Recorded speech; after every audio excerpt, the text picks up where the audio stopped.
Ready to rethink carbonara? Embark on a culinary adventure with Spaghetti Carbonara di Mare, Seafood Carbonara, combining succulent seafood with a nod to the Roman classic. Plus, we'll show you how to finish this pasta with a creamy, dreamy egg sauce that has been cooked with food safety in mind. There's no one way to make seafood carbonara. Recipes tend to lean into shellfish or fish. Here, Flavia Diamante will whip up a carbonara di mare that combines the best of these recipes. Regarding fish, we have all three of the usual suspects: salmon, tuna, and swordfish. Steamed shellfish, clams and mussels, which we'll show you how to make in a minute, and a few shrimp for those who like it.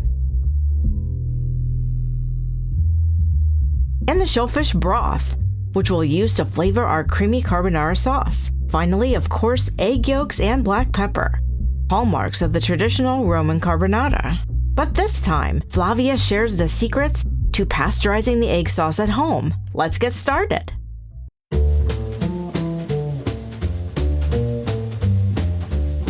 First, let's prepare our shellfish.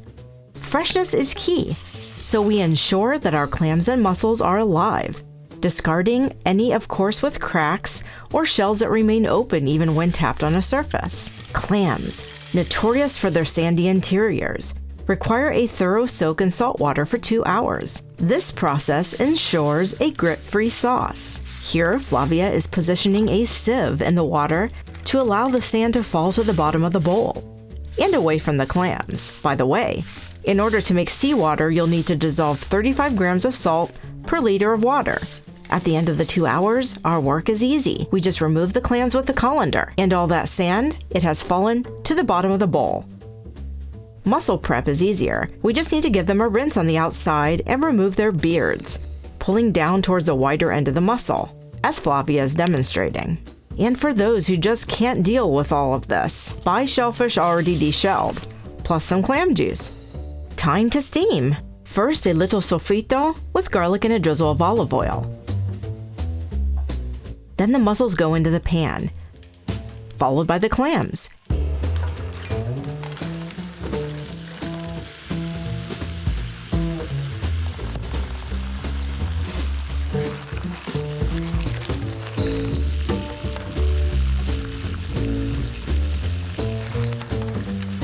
A quick shake in the aromatics.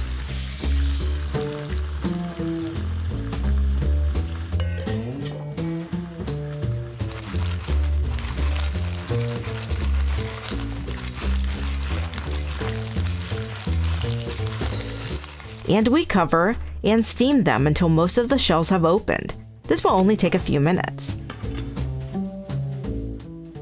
Let's have a peek to see if they are ready. And we're there! We have created succulent shellfish and a rich shellfish broth, which will serve as the flavor boost for our carbonara sauce.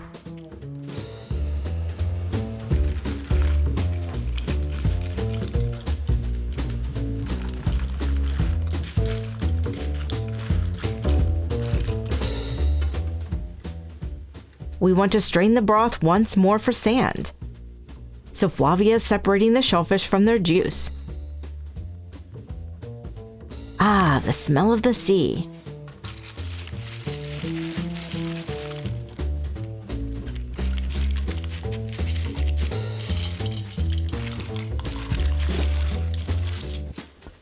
Flavia strains the shellfish broth one more time to remove any residual sand which will ruin our sauce.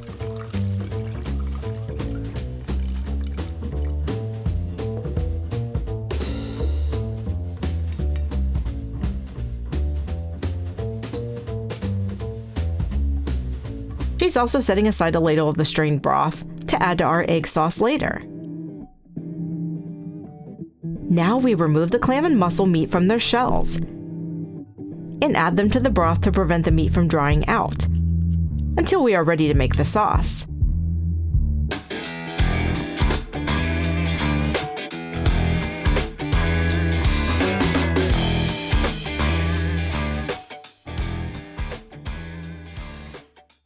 As you see, Flavia has left a few few shellfish in the shell for the final plating and decoration.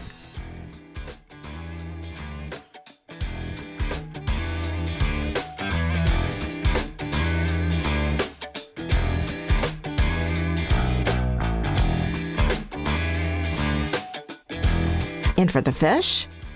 Common choices in Carbonara di Mare are salmon, tuna, and swordfish.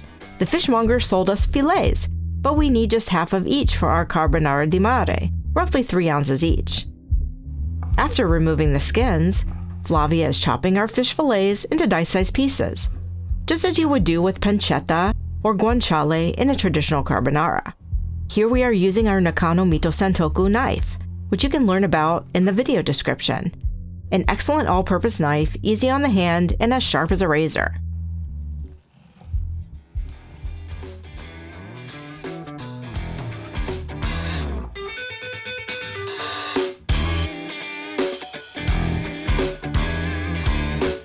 In a nod to the classic carbonara, Flavia is lightly toasting some black pepper before adding some butter and cooking up the fish.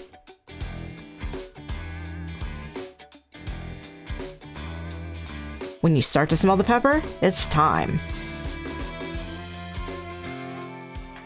We add the fish over medium heat.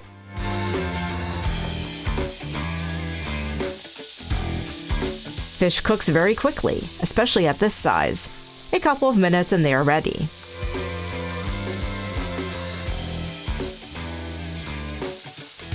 And finish them off with a pinch of salt. Mostly we are letting the shellfish broth bring the salt to this party, but we do want to add a little to the pieces of fish.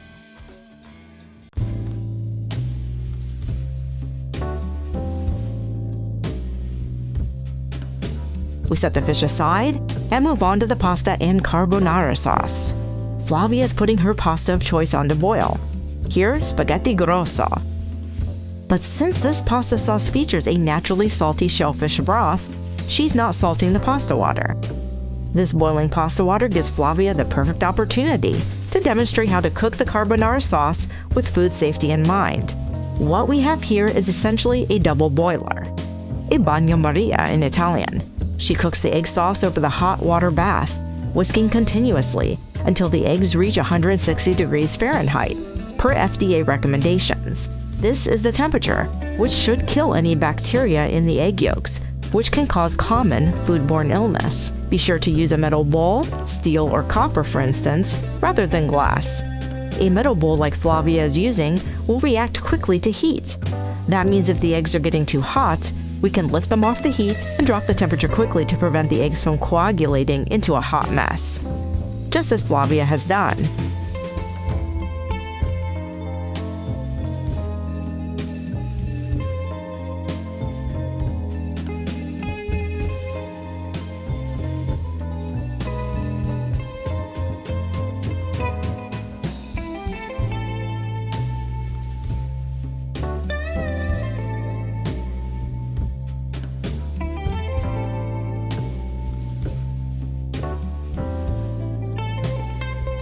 Finally, Flavia strains the cooked egg sauce to ensure a smooth, velvety consistency.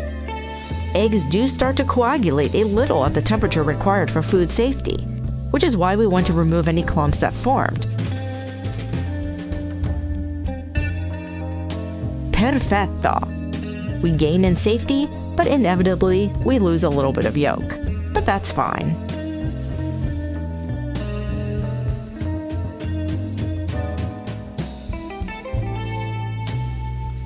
As our pasta finishes its partial cook, we combine the fish, shellfish, and broth in a pan and reheat to blend the flavors and to bring our sauce back to temperature. Flavia is cooking this pasta for just 3/4 of the cook time for al dente pasta and finishing it off in the pan in the savory sauce. And in goes the pasta.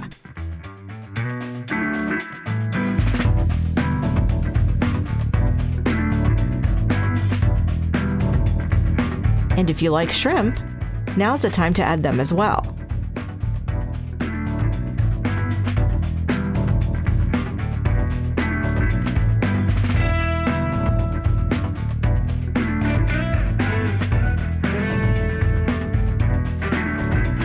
When the pasta is ready, we quickly remove it from the heat and pour in our luxurious egg sauce, stirring quickly to coat each strand with that carbonara creaminess. Well,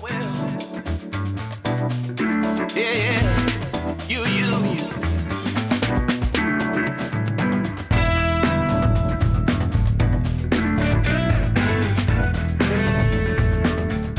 Stirring the fats in at the end is called the mantecatura in Italian. And she plates. Mamma mia, look at that creaminess. You broke my heart with lies. Now, baby, I can say that I bet you didn't think I would. I recovered. I moved on. Yeah. Thank you. Oh, thank you.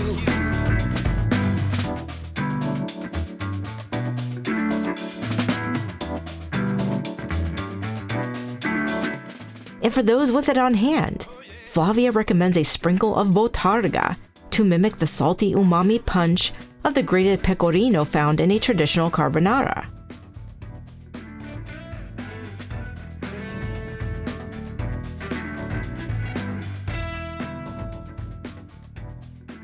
Our seafood carbonara is a testament to culinary innovation, respecting tradition while embracing the sea's treasures. Served steaming hot, it's a dish that tells a story of creativity and the endless possibilities of Italian cuisine. But wait, don't we get a taste? Of course, how can Flavia resist? A glass of Vermentino is the perfect choice here. And what about you? How do you make your Spaghetti di Mare, your seafood carbonara? Let us know in the comments, and of course like and subscribe to our channel for more classic recipes like this from Italy and beyond.